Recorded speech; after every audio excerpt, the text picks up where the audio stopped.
37 পদ থেকে 50 পদ পর্যন্ত। পাঠের আরম্ভ। বিশ্বাস আর অবিশ্বাসের ফল।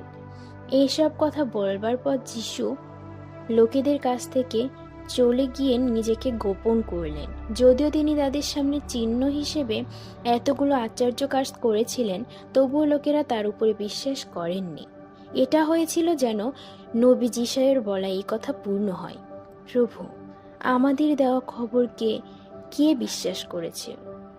তার কাছেই বা প্রভুর শক্তিশালী হাত প্রকাশিত হয়েছে।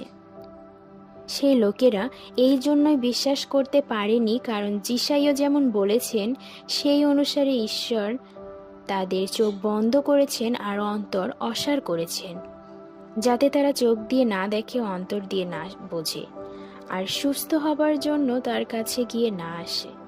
যিশাইও যিশুর মহিমা দেখেছিলেন বলে তার বিষয়ে এই কথা বলেছিলেন।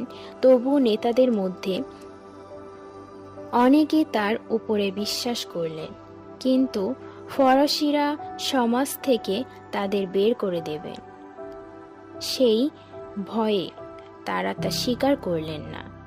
তারা ঈশ্বরের কাছ থেকে প্রশংসা পাবার চেয়ে মানুষের কাছ থেকে প্রশংসা পেতে বেশি ভালোবাসে। পরে যিশু জোরে জোরে বললেন, যে আমার উপরে বিশ্বাস করে সে যে কেবল আমার উপরেই বিশ্বাস করে তা নয়, কিন্তু যিনি আমাকে পাঠিয়েছেন তার উপরেই বিশ্বাস করে। যে আমাকে দেখে, যিনি আমাকে পাঠিয়েছেন সে তাকেই দেখে। আমি এই জগতে আলো হিসেবে এসেছি, যেন আমার উপরে যে বিশ্বাস করে সে অন্ধকারে না থাকে।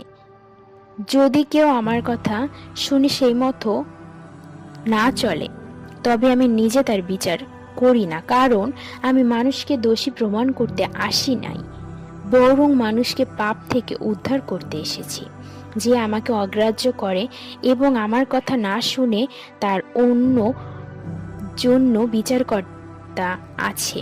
সে কথা আমি বলছি, সেই কথাই শেষ দিনে তাকে দোষী বলে প্রমাণ করবে, কারণ আমি তো নিজে থেকে কিছু বলি নাই, কিন্তু যিনি আমাকে পাঠিয়েছেন সেই পিতা নিজেই আমাকে আদেশ করেছেন কি বলতে হবে, আর আমি জানি তার আদেশই অনন্ত জীবন। এই জন্য আমি যেসব কথা বলি তা আমার পিতার আদেশ মতোই বলি। আমিন। ইহাই ছিল প্রভুর বাণী। প্রভুর বাণী জয় হোক।